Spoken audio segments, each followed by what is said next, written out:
Wait, you read that and you thought that was pro-Trump? They're making fun of us, man. They're making fun of us. They're saying, like, look at these losers.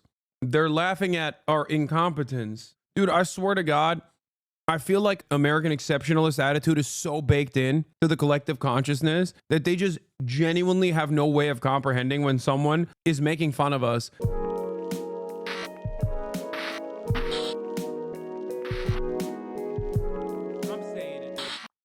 Do you not think this content is brain rot?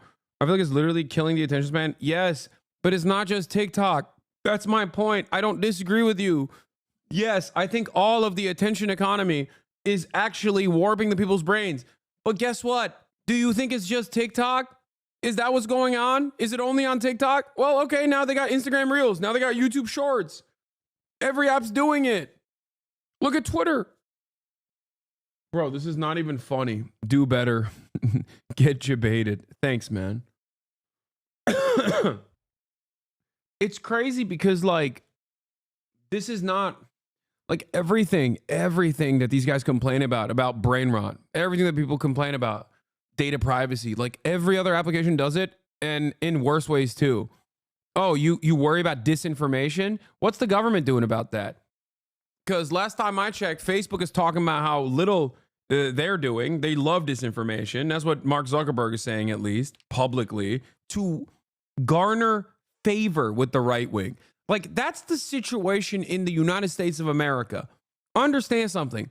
The situation in the United States of America is so dire that a billionaire comes out, gets hit with a Dominican Ray, starts doing Brazilian jiu-jitsu, and then is actively trying to win favor with the right. So he goes, I love fake news. I will never check. I will never do fact checks ever again. If you want to say trans people, please come say it on my platform. Like, what are we doing?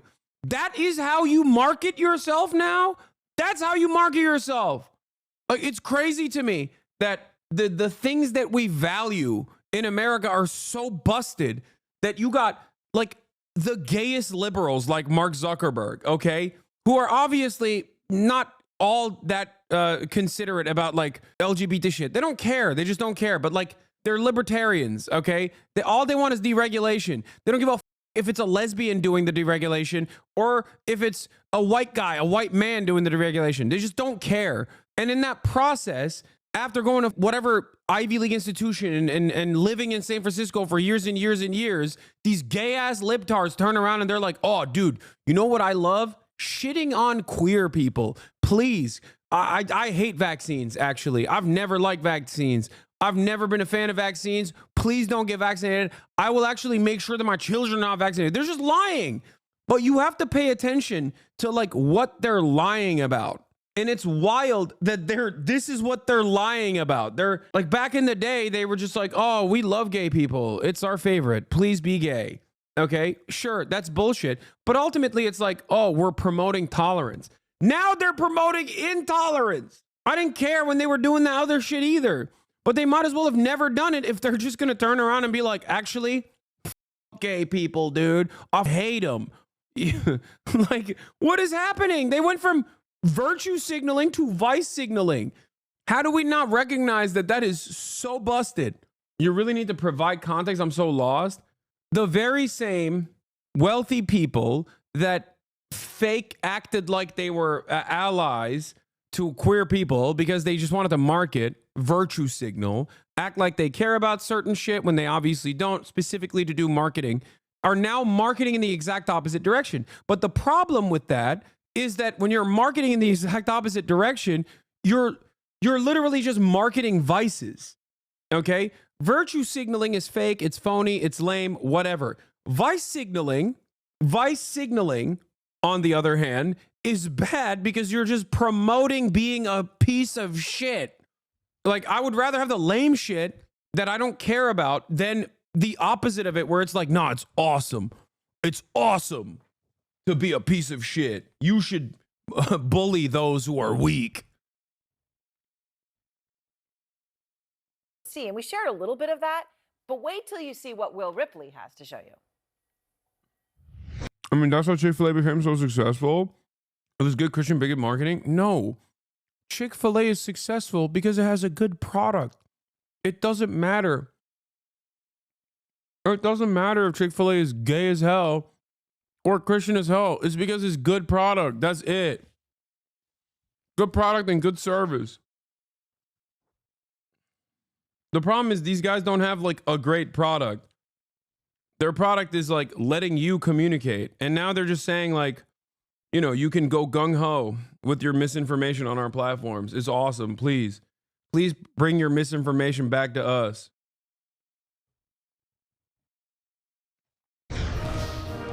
Extraordinary diplomatic moves by Chinese President Xi Jinping. A phone call Friday with Xi and President-elect Donald Trump. I have a very good relationship with President Xi. We have been communicating with each other. The phone call seen as a rare public signal of Xi's willingness to work with Trump, an unusual move by China's leadership. Adding to the diplomatic gesture, Xi, for the first time, sending Vice President Han Zheng to Washington for Monday's inauguration. Han, the highest-ranking Chinese official ever to attend a U.S. presidential swearing-in. Trump's return to the White House is a trending topic on Chinese social media. People are calling the latest SpaceX Starship explosion a fireworks celebration for Trump from his friend Elon Musk. China's admiration for Trump. Wait, you read that and you thought that was pro-Trump? They're making fun of us, man. They're pooping on us, dude. They're making fun of us. They're saying, like, look at these losers. They're laughing at our incompetence. Oh, my God. I feel like, dude, I swear to God, I feel like American entitlement, American exceptionalist attitude is so baked in to the collective consciousness that they just genuinely have no way of comprehending when someone that we have in perpetuity for perceived as like weaker, lesser than, is making fun of us and is dominant in any space whatsoever. Comes with an ironic twist. On social media, he's nicknamed Nation-Building Trump, a reference to how his divisive policies and personality, along with his focus on China, propped up Beijing's global standing. Also, comments like these: the dragon.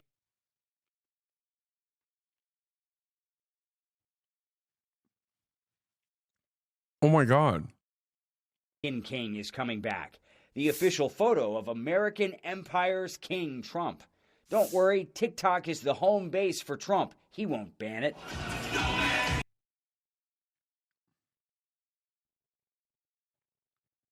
I don't know what's sadder. They're dunking on us. Like going to a forum and finding people, like finding comments dunking on America and then turning around and portraying it as though these are like serious points of admiration.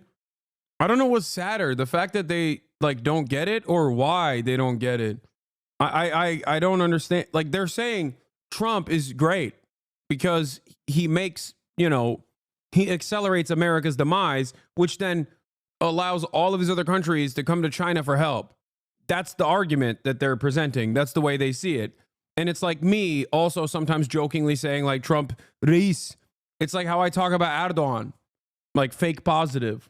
I think the fact that they don't get it is sad, but why they don't understand it, I think is even sadder. Because these are journalists who are supposed to be like, at least in some respects, like invested in understanding why certain narratives persist. So they're the first people that are supposed to be like, oh no, they're making fun of us because like American decline is good for China. All Xi Jinping needs to do is just kick back and enjoy the ride. These Chinese kids are even learning to dance to YMCA. The Village People are on Trump's inauguration performance list. Trump's popularity in China is a cultural phenomenon. His likeness has appeared on Lunar New Year items, from a Year of the Dog statue to a Year of the Pig shirt. Now, Trump is being called, jokingly, the king who knows everything, a nod to this popular new MAGA hat. Chinese people look at him and contrast him with their lifeless leaders, and they say, he's the guy we like. On Chinese social media, comparisons are emerging between Trump and Jun.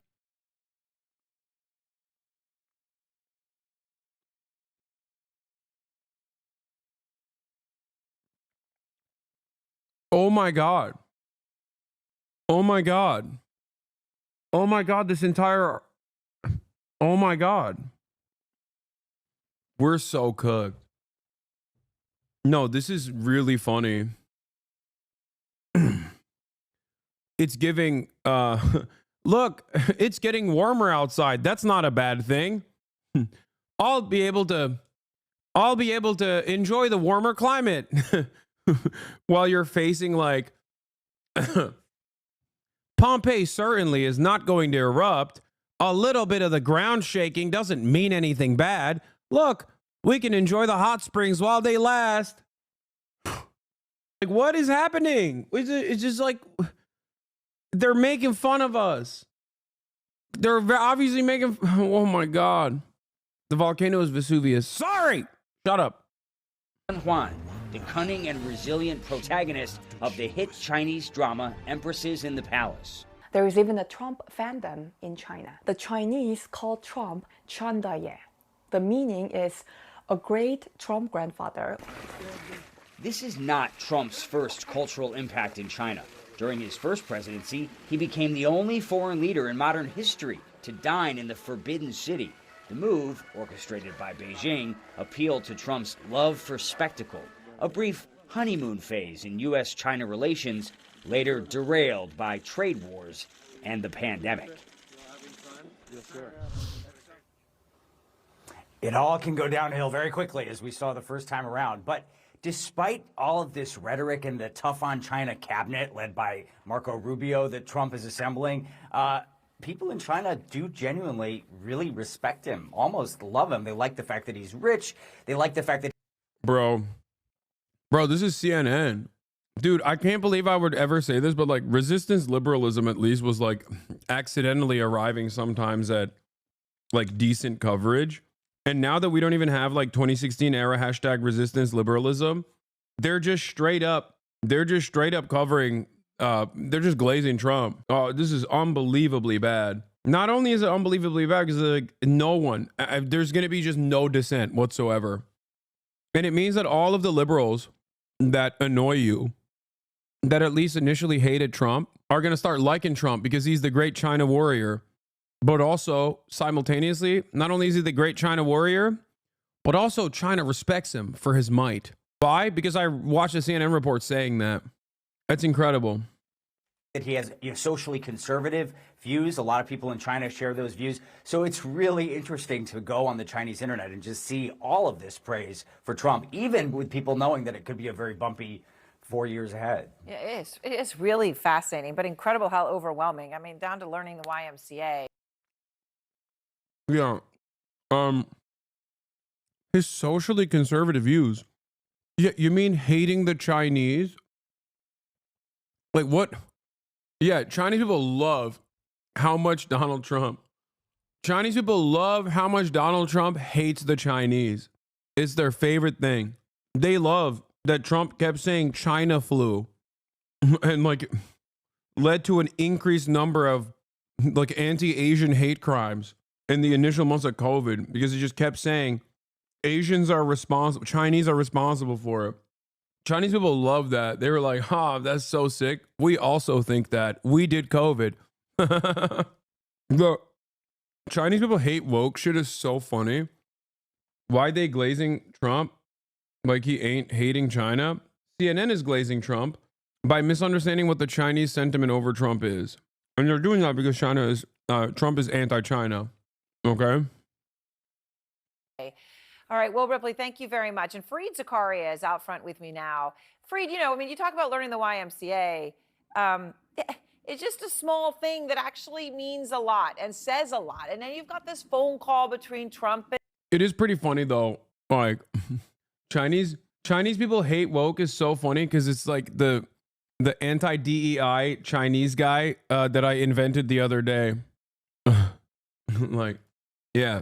Since 1759, we've got them goddamn DEI for the Manchu. They had 8 Manchu speakers back then. Now we got thousands of them. Why? DEI. I'm sick and tired of them goddamn Tibetan coming over here, taking my position for the Han Chinese. That's why I love Donald Trump. He don't do no DEI. Get the Manchu out of here. Ain't nobody needs to learn Manchu. As a real communist, legacy Chinese of Han descent, I hate these goddamn affirmative action DEI measures for the Uyghur Muslims. That's why I love Donald Trump. He's the Dragon King. And you've got the Chinese vice president heading to Trump's inauguration, which is an unprecedented event to send someone of that level. What do you make of this moment? Well, what is truly fascinating about it is Trump is a unique figure in American politics in that he can change his mind about almost anything, and his base doesn't care. He's able to do it. You know, the political gymnastics that Donald Trump can achieve are breathtaking. Just think about it. This is the guy who originally banned TikTok. The original TikTok ban was put in place by Donald Trump in an executive order. And then the court ruled that he had overreached. You can't do it you have to do it by law. And now he's trying to use an executive order to undo a congressional law that has been passed 9-0 by the Supreme Court. So he's changed on China. And, you know, the Democrats run scared on China. They're worried that they'll be seen as soft and dove. Trump can do anything. He's able to, you know, kind of suddenly turn himself into a panda lover and boast about it. And it doesn't matter. And I'm sure the Chinese people. I'm sorry, what? A what? A panda lover? Is that normal? Maybe, I don't know. Is that like a common saying? Because that sounds racist as fuck. Am I wild? I mean, I guess like we've been using the G word since like the Philippines. You know what I mean? So it's cool that at least liberals are now coming up with a new slur. And when I say the G word, I don't mean gusano. Okay. I mean the actual OG G word. Okay. We have called every different kind of Asian person that same slur throughout all of our Pacific incursions, from the Philippines to Japan to Korea to the Chinese, and also, of course, Vietnam. The word is like gooch, but with instead of a CH, but with a K at the end of it, if you still haven't figured it out. So I'm saying that now it's time for a new way to slur. Now it's time for a new way to slur the Asians for our wonderful Americans, it seems. Don't type it. There's actually a different word for Japanese during World War II. The G word was started in the Korean War because the Korean word for Korea is Hankook. Yeah, but the origination of the word comes not from Japan. It comes from the Philippines. It's not a Korean-only word. You're wrong. You're literally wrong. They use it in Vietnam too. No, racist U.S. soldiers have... Dude, don't come to me for slur etymology. This is my forte, man. I am the one who knocks. I am the slur master. Stop. I got a PhD in slurs and dog whistles. I've been banned off this platform for saying a slur. Okay? Have you? Exactly. I don't think so. I got my bona fides. You're right. Per Edom Online, 1899, U.S. military slang for Filipino during the insurrection there, probably from a native word or imitative of the babbling sound of a strange language to American ears. Yeah, I got banned for saying cracker, which is the worst slur you can ever say. Yeah. It's the only slur that you shouldn't be able to say. You should be able to say all the other slurs. Anyway, I have a pass, so I can say it. That's why I don't get banned no more. People look at this and they think this guy, maybe, you know, he wants better relations. Now, you point out that behind all this, there may be the reality that Trump's principle... Yeah, the other slur is Zionist. It's two. Those are the only two slurs that are completely no-no slurs. Completely unacceptable, okay? The two slurs in one day. But anyway, my joking point was about not the etymology of the G word, the anti-Asian slur, but instead an assessment of where we're at in American society in the year 2025. When you got the likes of Fareed Zakaria on CNN finding new ways to finding new ways to like say some racist shit about Chinese people, well, that's not a good sign, you know?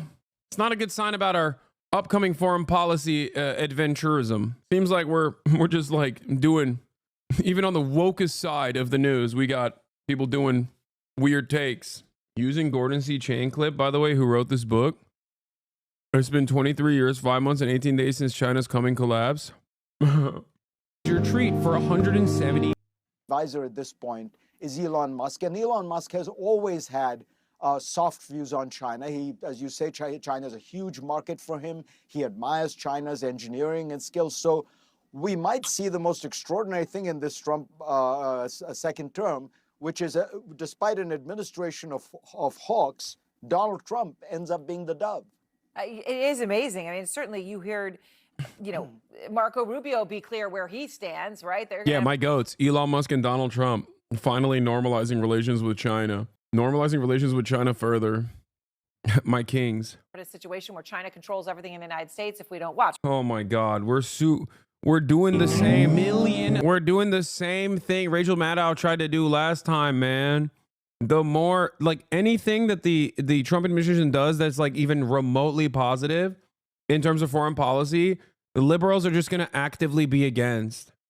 Yeah, no, one day you guys will actually win the reactionary side. You'll one day be the warmongering party, I promise.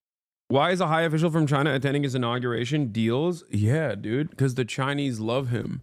No, because they understand that Donald Trump's going to be Donald Trump's talking about doing tariffs and stuff. I'm sure that they want to play ball. They want to, make sure that this is, they want to do diplomacy. They're not animals like we are. I mean, that's the tone right now. But can I ask you about Elon Musk? Because he has, I called him the word partner because I struggle sometimes to find the word. I mean, that kind of captures his omnipresent, he's always with Trump. He's so much a part of things. Holidays at Mar-a-Lago. But let me just also, Trump is super malleable. Like a little bit of a soft touch goes an incredibly long way for him.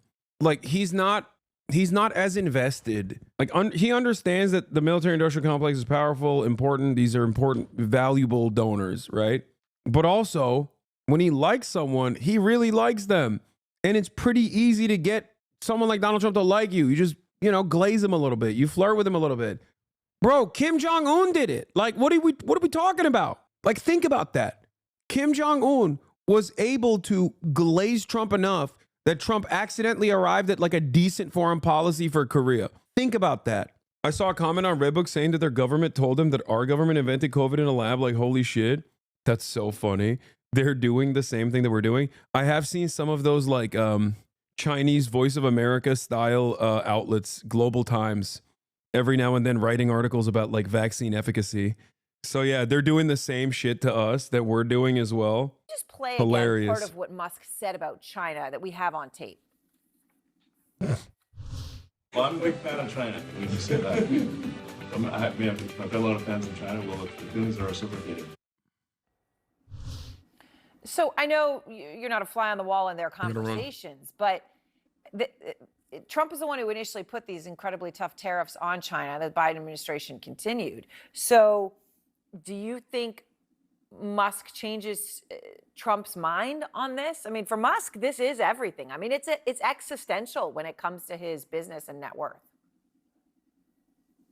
Yeah, and to be fair, I think Elon Musk genuinely admires China. He thinks it's a huge market. He also thinks they're amazing, engineers. They have managed to achieve extraordinary things, and there's an argument to be made without any question.